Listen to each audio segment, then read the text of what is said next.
एक ही चीज से बचना है, उलझने से। और अगर तुम उलझने से बच गए तो तुम समझ लो सब करोगे जीवन में।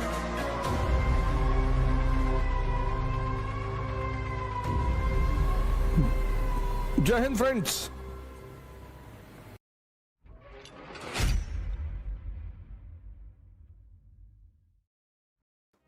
मैं बार बार ये कहता हूं, अगर इस दुनिया में 100 लोग हैं तो 95 लोग सिर्फ एक आंख का इस्तेमाल करते हैं, वन आई। और ये जानबूझ के बनाया गया है। मैंने कहा ना, कोई हिंदू है, कोई मुसलमान है, कोई दलित है, कोई ब्राह्मण है, कोई बिहारी है, कोई पंजाबी है, और ये सब मनुष्य ने बनाया है।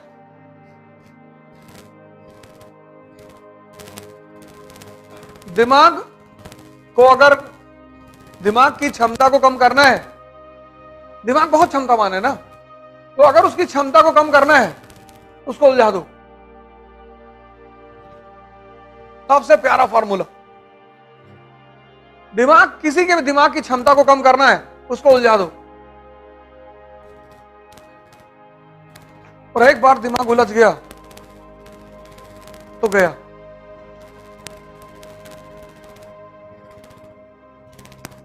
सब मानव ने बनाया, सब 96% घूम रहे हैं इसे। रैटल, झुंझुना होता है ना, पकड़े हुए, कोई बिहारी पकड़ा हुआ है, कोई ब्राह्मण पकड़ा हुआ है, कोई दलित पकड़ा, और सब हिला रहे हैं ऐसे। और ये किया किसने? शाही वर्ग ने। अगर ये 96% जाग जाए तो ये 2% शाही वर्ग ये शासन ही ना कर पाए। तुम यहां हो 2% में। इनका अलग जीवन है, उसका अलग दर्शन है। इनसे बात करो गांधी के बारे में। अभी देखो गांधी के ऊपर कितने वीडियो अपलोड हो रहे हैं यूट्यूब पे। औरतों के साथ नंगे सोते थे, 70 साल की उम्र में 2 लड़कियों के कंधे पे हाथ रख के चलते थे। तुम 17 में नहीं चल पाए, वो 70 में चलता था। तुम उसकी योग्यता को अप्रिशिएट नहीं कर रहे हो, उसको गाली दे रहे हो। 1920 में पढ़ाएंगे मॉडर्न इंडिया, जब राष्ट्र नाम की चीज नहीं थी, तब उसने इतना बड़ा आंदोलन भारत में खड़ा कर दिया, असहयोग। अंग्रेज जैसे मुंह खोल के रह गए कि अरे बाप, ये क्या हो गया भगवान, और तुम उसको गाली देते हो।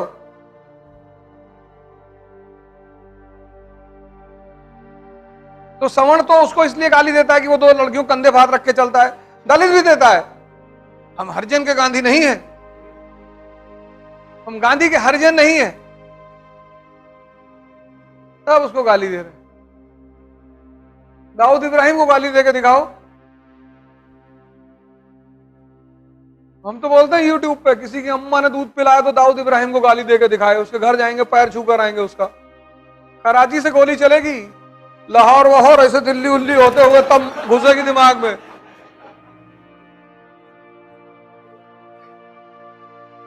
तुम कितने बड़े भी तोप हो। जैसे पहले शब्द भेदी बाण होते थे ना, ऐसे शब्द भेदी गोली चलेगी। से अमृतसर होते हुए ऐसे दाहिने बाएं टप्पा खाते हुए पहुंचेगी। यहां गांधी को गाली दे रहे हैं। नेहरू, उस आदमी ने कितने काम किए हैं। 1947 से 1964 तक का भारत देखो। भारत की कोई वजूद है?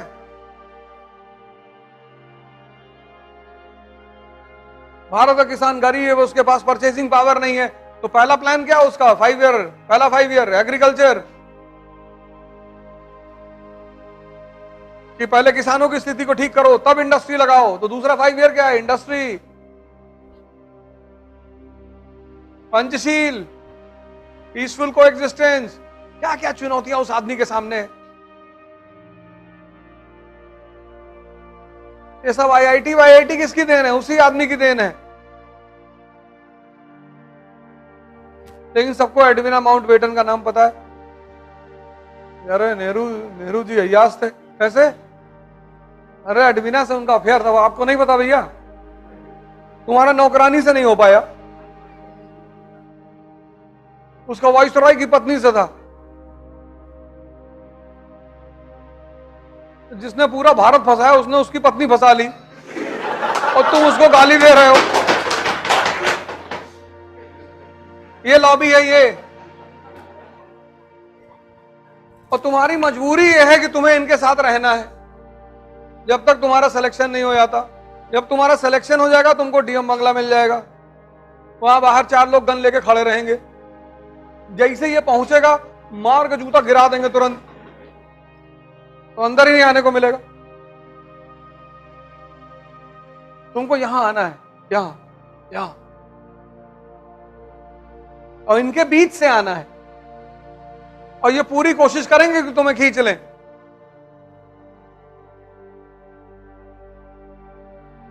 डायरेक्टली इनडायरेक्टली इनकी सारी कोशिश होगी कि तुमको उलझा दें किसी तरह से। बस तुम्हें एक ही चीज से बचना है, उलझने से।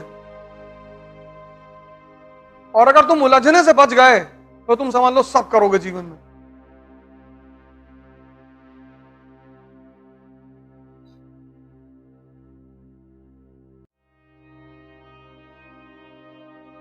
अब इसके सामने अगर तुम औरंगजेब का नाम ले लो, और अगर ये मुसलमान है, इतनी तारीफ करेगा औरंगजेब।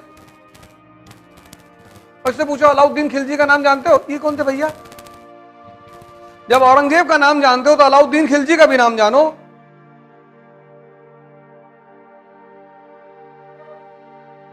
तब बलबन का भी नाम जानो, तब शेरशाह सूरी का भी नाम जानो, तब अकबर के बारे में भी जानो। सिर्फ औरंगजेब? भैया 2 बजे रात में उठता था, तारा गिनता था। अरे नहीं भैया, भैया सैलरी नहीं लेता था, खुद से भैया टोपी सिलता था, पहनाता था दूसरों को। नहीं नहीं, अरे भैया कैसी बदतमीजी वाली बात कर रहे हो भैया। बहुत महान है, बहुत महान। एक बार आसमान में उंगली डाल के छेद कर दिया था, फिर आरएसएस वालों ने भरा उसको 1925 में। हिंदू अलग रायता फैला रहा है। हिंदू से पूछो औरंगजेब के बारे में, कहता भैया 10,000 ब्राह्मण को डेली मारता था। डेली? हाँ भैया डेली 10,000 लोगों को मारता था। 51 साल शासन किया उसने। 10,000 डेली मारा होता तो हिंदू ही ना बचते, ब्राह्मण तो छोड़ ही दो। नहीं नहीं तुमको नहीं बताया, बाद में बताएंगे। हमने कहा भैया 10,000 के हिसाब से कैलकुलेट कर लो साल भर में कितना मारा, और फिर उसको 51 से गुणा कर लो, तो उतनी तो जनसंख्या ही नहीं थी। नहीं नहीं तुम यार कुछ पढ़े लिखे तो हो नहीं, पता नहीं क्या आईएएस के लोगों को पढ़ाते हो तुम।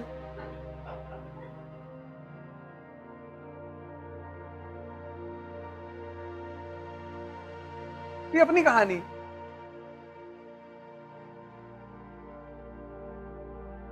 हमारा मंदिर तोड़ डाला भैया। अच्छा कौन सा तोड़ा? सब तोड़ लिया भैया। फांसी मत रहो उतरा, अब लेंगे भैया। हाँ अब ले लो, नहीं तो भीख कहां मांगोगे बैठ के? मंदिर भी तो एम्प्लॉयमेंट देता है, बाहर बैठ के भीख मांगो। मुसलमान दुखी है कि तुमको एम्प्लॉयमेंट मिल जाएगा, तुम तो भीख मांगोगे, हम कहां बैठेंगे? तो उसको ये दिक्कत नहीं कि तुम मंदिर बना रहे हो, वो कहता है आगे बनाओ मंदिर, पीछे मस्जिद, दोनों भाई बैठेंगे, और इधर से हम दिलबाग गुटखा फेंकेंगे, आधा तुम खाना आधा हम खाना, और दोनों बैठ के भीख मांगेंगे। तभी तो भाईचारा बनेगा, और कैसे बनेगा? सेकुलरिज्म, दिलबाग गुटखा। शराब तो पी नहीं सकते, वो कट्टरपंथी है। ये सब तो ड्रामा इस कंट्री में। तुम यहां अनबायस्ड एनालिसिस, अनबायस्ड, बायस नहीं हो। तुम औरंगजेब को पढ़ो, उसको मुसलमान की तरह मत देखो, नहीं तो तुम उसकी कमियां नहीं जान पाओगे। तुम उसको हिंदू की तरह मत देखो, नहीं तुम उसकी उपलब्धि नहीं जान पाओगे। उसने गलतियां की हैं, लेकिन उसकी उपलब्धि भी है। ऐसा नहीं उसने सिर्फ गलतियां की हैं, गलतियां, बड़ी बड़ी गलतियां की। और सबसे मजेदार बात, उसने बाद में अपनी गलतियों को एक्सेप्ट किया। एक लेटर लिखा अपने बेटे को, शाह आलम को। वो लेटर आज भी दिल्ली म्यूजियम में रखा हुआ है, फारसी में। उसका इंग्लिश अनुवाद भी रखा हुआ है, जिसमें वो लिखता है कि मैंने ये गलतियां की, और अपने बेटे को लिखता है कि कभी मौलानाओं के साथ मत रहना। बड़ी सही राय दी उसने। इन मौलानाओं ने मेरी जिंदगी तबाह कर दी। ये मौलाना पुरोहित यही तो करते हैं, और करते क्या है? मुसलमानों घर खाना मत खाया करो। क्यों? गाय का टुकड़ा डाल देते खाने में थोड़ा सा। लो, शुद्ध फालतू वाली बात।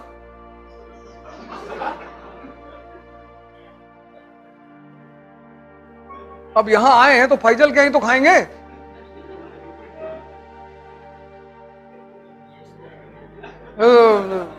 ये लोग विधर्मी बनाते हैं, थोड़ा सा टुकड़ा डाल देंगे तुम्हारा धर्म खत्म हो जाएगा।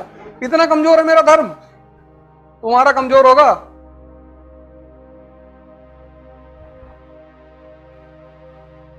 वो मुल्ला अलग समझाता रहता है कि रंग नहीं लगना, बोल रंग लग गया तो अल्लाह वो पोर्शन काट दे। वो नाटक दोनों तरफ से चल रहा है, लेकिन ये सब बातें तुम बाहर जाके मत कहना।